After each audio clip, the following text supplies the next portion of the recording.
Hello, I believe we are live.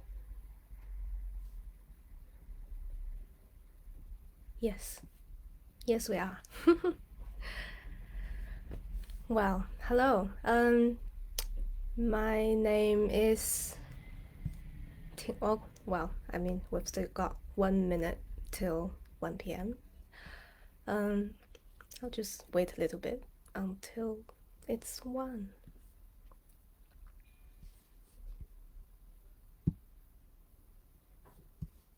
I can hear the church bell. Okay, it is 1 p.m. now. Let's start, shall we?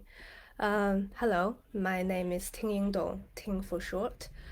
I'm a sound designer, composer, sound technician. First of all, I would like to thank Kingshead Theatre for inviting me to this online session of sharing, and welcome all. Thank you for coming here and share this half an hour with me.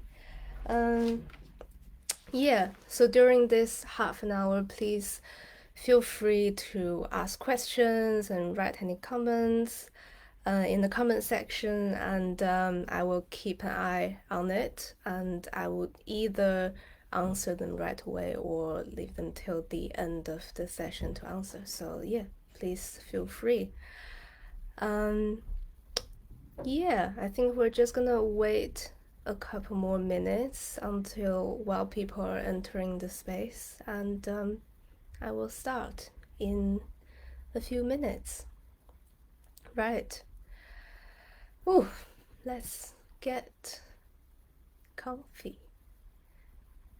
Um, yeah, I don't know how the second lockdown's treating you. Well, I had been struggling a bit to follow my daily routine.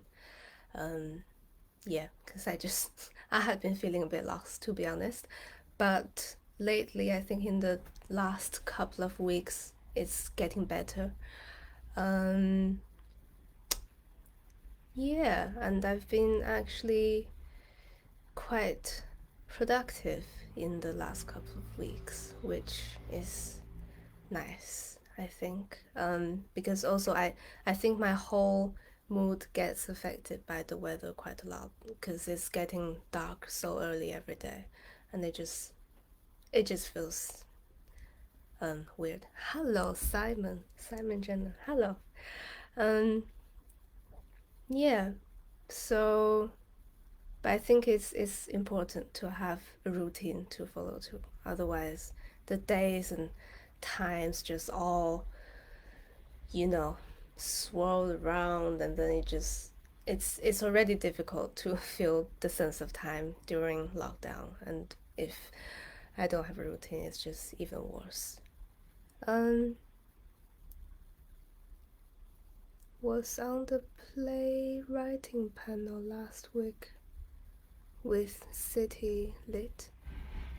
Um, Me? No, I'm not on the writing panel. I'm not really a writer, but um, that sounds interesting.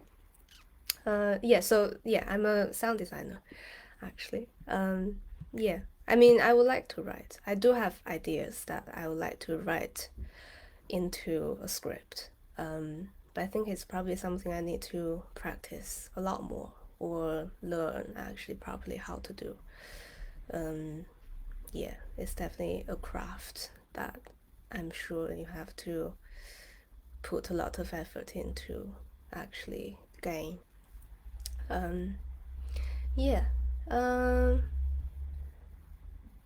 and yeah, I think this is actually quite a last minute confirmation for me, but it's actually a really good chance because I've got something I'm really excited about to share with you guys today. About doing online audio work and how I adapt my theater sound design skills into audio. Audio, like we can say audio drama or, yeah, audio work in general. Um, yeah, because the show I've been doing is technically not an audio drama. We prefer to call it an experience. I will talk about it more when I get there. Yeah, and hope you all have some water or tea or coffee prepared. Keeping hydrated.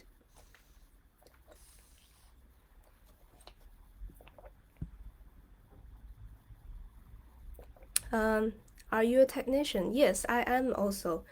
I'm a sound technician. My main path, I would say, I would like to focus more on sound design, but I am also a technician. Right, I think it's about time to start. So, yeah, I would like to first do a brief introduction of myself, but first of all, welcome all here, and please feel free to write in the comments any questions or comments. Yeah, and so my name is Tingying Dong, Ting for short. I'm a sound designer, composer, and sound technician, mainly for theater, or at least used to be mainly for theater, because there's not that much theater to do at the moment. So in the past few months, I've been mainly focusing on doing audio work. And yeah, so how should I get into the topic for today? Um, Let me have a look. Yeah, so basically, I actually did a sharing session back in July with KingSide Theatre about how do I read and analyze a script and enrich a story from a sounds perspective. And actually, it was around that time I started to do this piece of audio work. Now we named it Imaginarium, but at the time the working title was Room Odyssey 2020, which you might sort of get a sense of what it's about. So because of the lockdown and the pandemic, lots of theater people have to move their work online, and because there's just no chance you can do a live performance. It's sort of like a coping strategy, but then also I think the exciting thing is that it's a chance actually to really get to work on some new, bold, sort of experimental ideas that you didn't really think about before because of this restriction.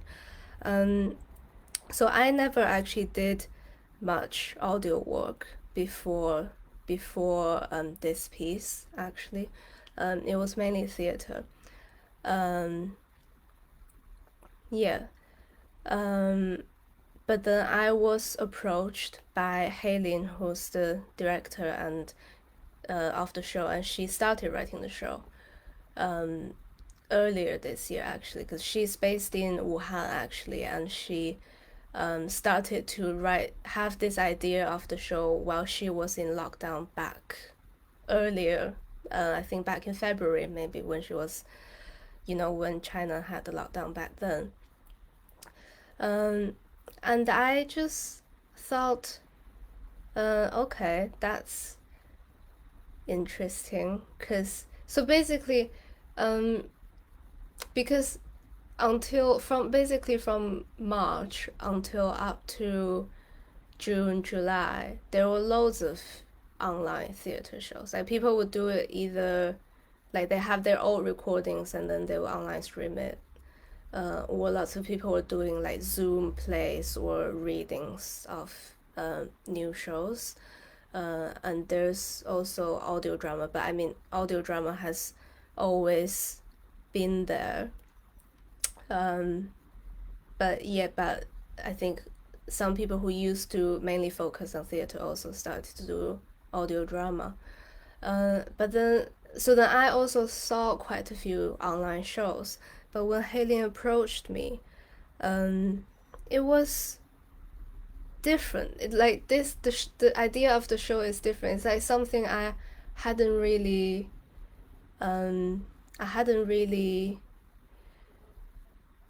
seen or heard before, because it's sort of an audio drama, but not quite, because there's the audience. The audience are supposed to be like actively engaged while listening to the show, and then use their imagination, um, and then sort of with the audio guidance to do things. And there's not really a storyline in the show. It's like a 1 hour piece with a few short pieces of stories, or let's say writing. It's quite poetic actually, and then with different themes, and then the audience sort of led by this narrator's voice and the whole sound design to use their imagination to explore their own bedroom. Basically, that's the idea of the show. So it was very unique for me, and then I had lots of free time at the time, and it was a very interesting idea. So I immediately decided to get on board. Um, and then we started. So we started. Um, let me see. Oh, there's quite a lot of comments in the comment area.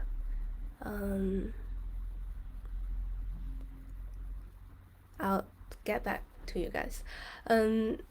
Yeah, and then it's it's quite a unique piece because of the concept, and also for me it was sort of a new. It would be a new experience because I never really done the full audio work before. It was mainly theater for me, but luckily I did learn a bit about doing audio drama when I was back at uni. So I trained at Lambda and I graduated last year.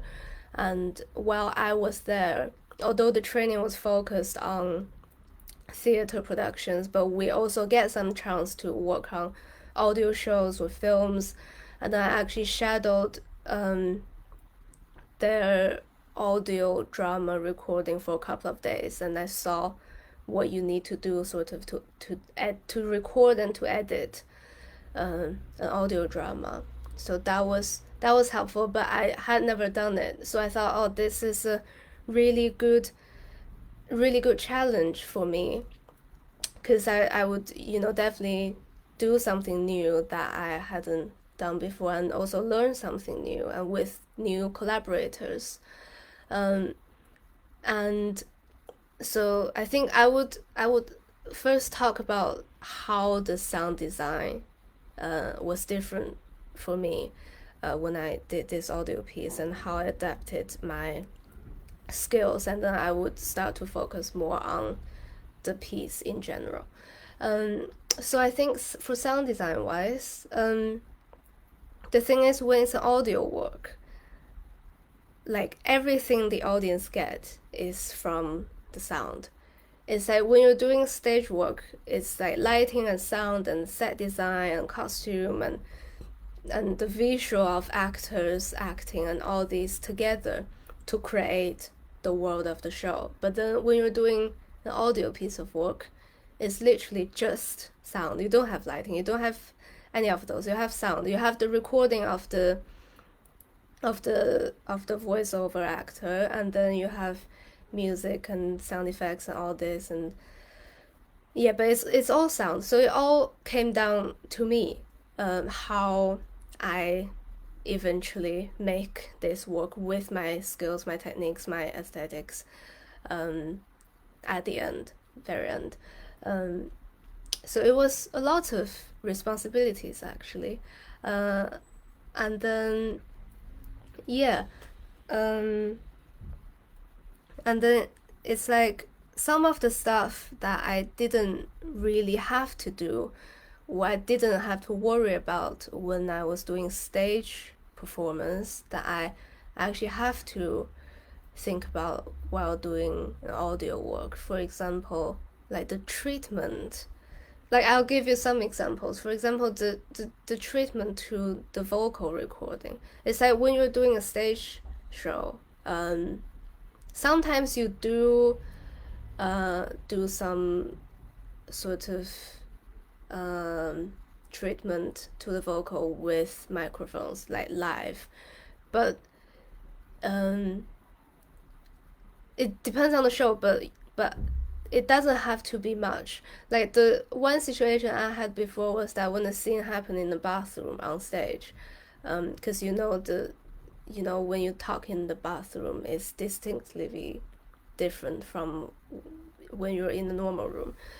So then we had to add reverb to the actor's vocal. But then in the audio show, I really did have to think quite a lot about how I had to treat the vocal recording so then it sounded it made sense. It's like believable. Like if the actors in, for example, a small space with metal walls, then you have to treat the vocal so then it sounded like that. Um, and yeah, and then so for example, one of the short pieces in Imaginarium, the narrator or the audience was brought into different spaces in the sequence, and then I think for the audience to feel more immersed in this world.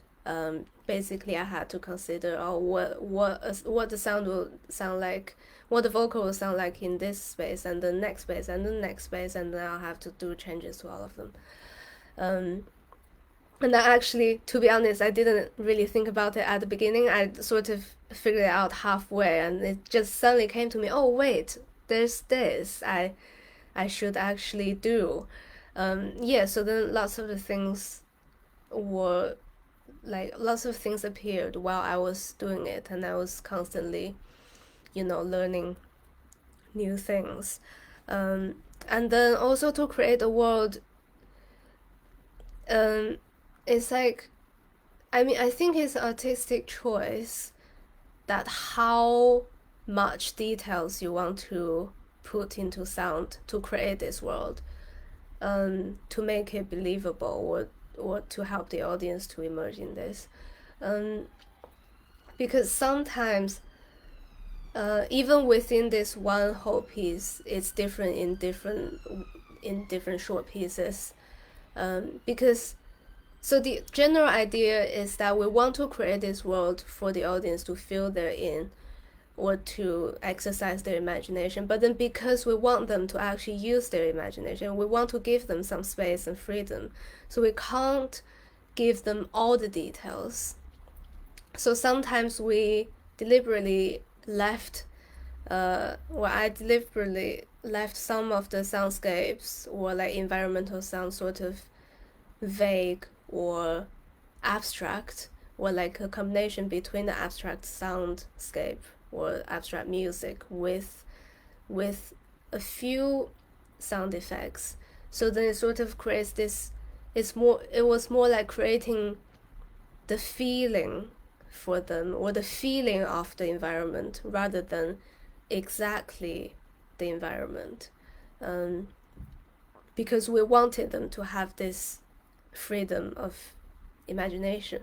Yeah, but I think it really depends on the work, and then you really have to think about how much you want to give them, like how much you want to support them and how much freedom you want to give them, and this can all be reflected in sound design. And I think the audience do get that. Yeah, because if you think about the sound you hear, or like when you're watching a film, it's like you can think about how much you're actually imagining and how much you're just entirely led by the piece.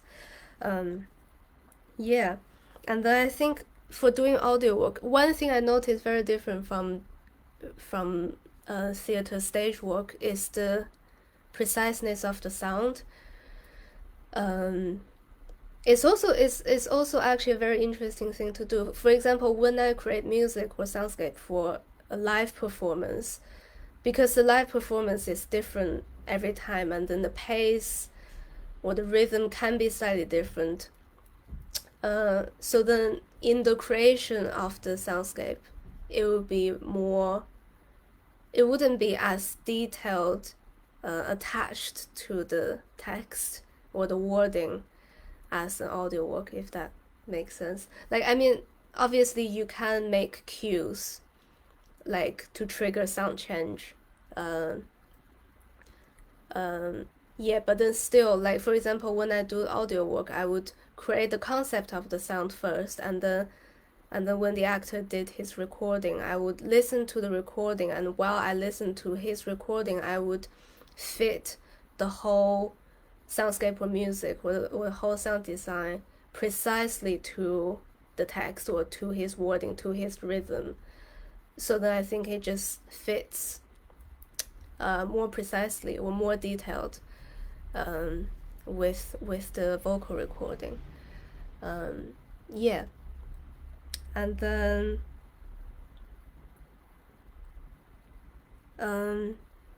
yeah, so I think that's the main things I found different while doing online work to stage work. Let me see the questions. Are you familiar with OBS? I know OBS, but because when we were streaming the show, it wasn't. So we did the show. The show was aired as part of the Disney World Festival with Apricot Arts. So actually, we made the show and then we gave the show to them for them to stream. So I didn't personally operate OBS, but I'm familiar with the concept. Which would be interesting considering being technician in my show as operating technician. We can chat about this afterwards, Christopher. How much opportunity do you have to migrate to Zooms and audio drama? You just be interesting to explore this difference between Zoom and audio drama, of course, theater. Virtual theater. When I've heard the voices of but seen pretty rare, I can't two very different. Yeah. Yeah, and then I think another thing actually to consider that we actually spent quite a lot of time discussing was if we actually wanted to do the audio show live or if we wanted to have it pre-recorded. I think our original idea was to actually do it live, so the actor would do the vocal live and I would do the sound design with his performance. But then so at some point we did a run through, and we did the run through live. I also did answer because all three of us were in different places because of the restrictions. And then it was just delays or like the Wi-Fi not behaving very well, and then it just didn't fit. Yeah, so in the end we decided to just pre-record everything and then make a whole track and then just stream that. But also because in our show there's still the live factor, which was actually from the audience, that the audience was the live factor because they participate in during this process. Yeah, and then I think about the challenge doing online audio work, or the whole challenge in rehearsals during this period, is that for the three of us, Hailing the director, Harry the actor, and me, I mean, me and Harry are based in London, but we can't really physically rehearse together. And then Hailing's in China, so there was the time difference.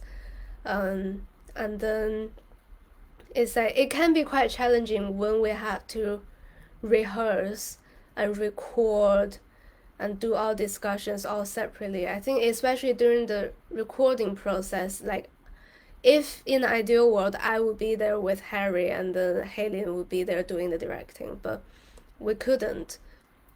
So then actually so Harry had to do his own recording in his home studio while Hailing directing him through Zoom. Yeah, which was quite tricky because Harry had to monitor the recording process while doing the recording, like doing the vocal himself, which was a bit difficult. And then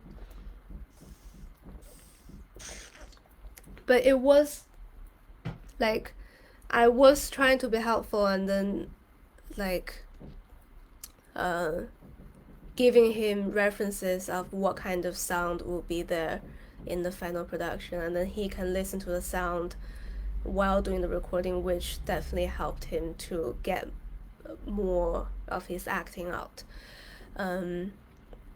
Yeah, and then actually the three of us worked really well together, and that's why we decided to found our theater company together, called Out of the Blue. I think it's just because we sort of share some similar aims in making theater, and we have some similar interests, and especially I think because I never really thought about co-founding a theater company. But then it just felt really right, especially because both of them are also very interested in sound and the use of sound techniques or sound art in the work.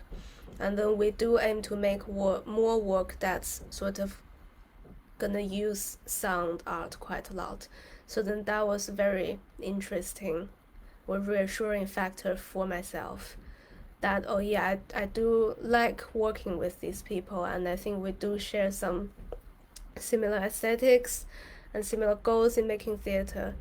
And it's been like a really good feeling of collaboration, because like the relationship we have is very equal, and then we feel we can be very straightforward and open and honest with our opinions, and we're also inspired by each other, and we're also like supported by each other. And yeah, so I think these are all very like important factors when it comes to collaboration. Let me see. Oh yes, so there's our theater company's Twitter in the comment section, if you're interested, because we are also planning for another round of showing in December this year. So if you're interested to have a listen. Are there any sound designers who've inspired you? I could throw a few names, but that probably won't be helpful. So I think I'm a super big fan for Gareth Fry, the sound designer who did The Encounter. Yeah, I love The Encounter so much. I think it's so amazing, and then like sound design wise, it's so refreshing, and they use the new techniques. That I think, yeah, and then also so Gareth Fry wrote this book about sound design for the stage, and I actually read it when I was writing my bachelor's degree dissertation, and it was a great help. And I learned so much from this book and from his work. Yeah, so I definitely say Gareth Fry is my big inspiration. Yeah. Oh, we have 2 minutes left actually. So if you have more questions, please feel free to write in the comments. Yeah. And then I think actually there was this show I watched last year, but I can't remember the name of the sound designer. The show was the Midsummer Night's Dream at Regent's Park Open Air Theatre last year, because the sound designer used lots of live elements as part of the sound design, and then used lots of looping and then like sampling of the live sound, and it was very atmospheric, and it worked really well with the production. And yeah, so I think that was one of my favorite sound design work actually. Yeah. Cool. We now have actually 1 minute left. I think we can sort of call it an end here. I would really like to thank everyone who's been here listening, and I really want to thank Kingside Theatre for inviting me to share my experience. And yeah, I would definitely recommend his book. I think it's inspiring to all the, even if you're a writer or director or actor, it can be helpful. Um, so if you want to get in touch with me, either on Facebook, just Tingying Dong, my full name, or on Twitter or Instagram, my name is, I can write it here in the comment. So that's my Twitter handle and my Instagram handle. I think that would be the easiest, and then we can maybe sort out a chat or something. So thank you very much, and thank you Kingside Theatre for having me. And then, so the Kingside Theatre online session is every Thursday 1 p.m. on Facebook. So there's more to come if you're interested to have a look. And you can also find the previous sessions on Kingside Theatre blog and their YouTube channel. So we can arrange a Zoom call. Just message me and then we'll sort it out. Right, so thank you. That will be it.